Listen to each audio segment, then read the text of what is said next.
మన ఆయుష్మాన్ భవ ఛానల్కి స్వాగతం.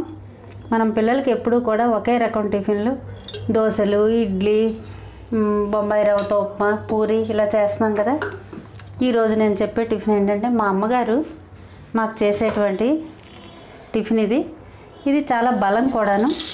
దీనివల్లనైతే మంచి శక్తి వస్తుంది. అందుకని ఈ టిఫిన్ ఈరోజు మీకు చెప్తున్నాను. మీరు ఒకవేళ ఎప్పుడైనా శనివారం పూట రాత్రుల టిఫిన్కి అమ్మ ఎక్కువగా చేసేది ఇది చాలా శక్తిని పుష్టిని ఇస్తుంది.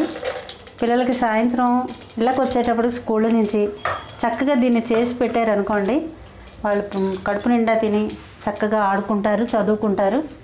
ఇది చాలా మంచి టిఫిన్. ఎప్పుడూ ఒకే టిఫిన్ కాకుండా మారుద్దాం.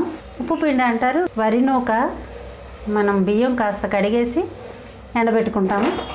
ఎండబెట్టుకున్న తర్వాత పెసలు కూడా అలాగే కడుక్కొని కేజీ బియ్యంకి ఒక పావు కేజీ పెసలు.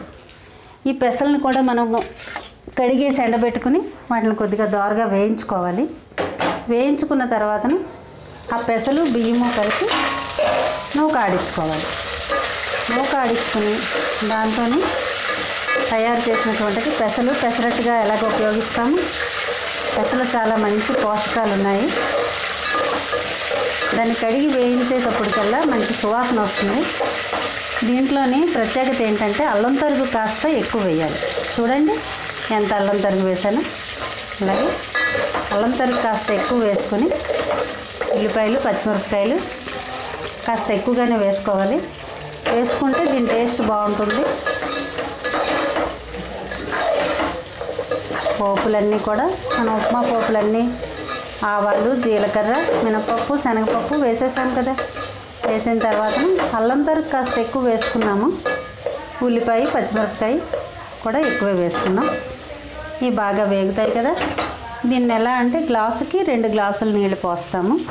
ఇది పొత్తులా ఉడుకుతుంది. దీనిలో ప్రత్యేకత ఏంటంటే కాస్త శనగపప్పు ఒక 2-3 గంటల ముందు నానబెట్టుకోవాలి. నానబెట్టుకుని ఈ నానబెట్టుకున్న శనగపప్పును ఎసరు మరుగుతున్నప్పుడు వేసుకుంటాము. చూడండి ఈ నూక ఇదిగో ఇలా ఉంటుంది. పెసలు పావు కేజీ బియ్యం. వీటిని మనము శుభ్రంగా కడిగి ఆరబోసుకున్నాక పెసలు వేయించుకోవాలి. వేయించుకున్న తర్వాత రెండును గిన్నెకి ఇచ్చి దీన్ని ఇలాగా నూక పట్టించుకున్నాం. ఇదంతా జల్లించుకుని పిండి తీసేస్తాం. ఈ నూకతో ఉప్పు పిండి చేసుకుంటే మంచి పుష్టిగా ఉంటుంది, మరుగుతుంది. చూడండి ఇది ఉడుకుతుంది కదా. ఉల్లిపాయలు కొద్దిగా వేగాలి, బాగా మరీ వేగిపోకూడదు. మనం ఇప్పుడు ఉప్మాకైతే క్యారెట్ ఇవన్నీ కోసుకుని వేసుకుంటాం కదా. దీంట్లో అలా క్యారెట్లు అవి వేయొద్దు. పోపులు వేగిపోయి ఇప్పుడు చూడండి ఈ గ్లాసుతో నేను 2 గ్లాసులు నూక తీసుకున్నాను. దీనికి 4 గ్లాసులు నీళ్ళు వేస్తాం. ఇప్పుడు ఇది ఎసరు మరగాలి. ఈ ఎసరు మరుగుతూ ఉంటుంది కదా. మన ఇష్టం. శనగపప్పు వేసుకుంటే నానబెట్టుకుని పెసరపప్పు కానీ శనగపప్పు కానీ వేసేవారు. నూకలోనే మనం పెసలు వేసి ఆడిచ్చాం కనుక ఇదిగో శనగపప్పు చూడండి. ఒక గుప్పెడు శనగపప్పు బాగా నానిన పప్పు పోపులో వేసాను. రుచికి సరిపడా ఉప్పు. చూడండి ఎసరు మరుగుతుంది కదా.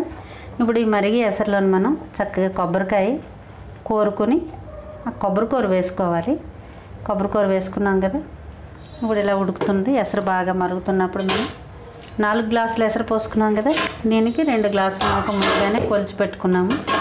ఈ నూక వేసుకుంటాం.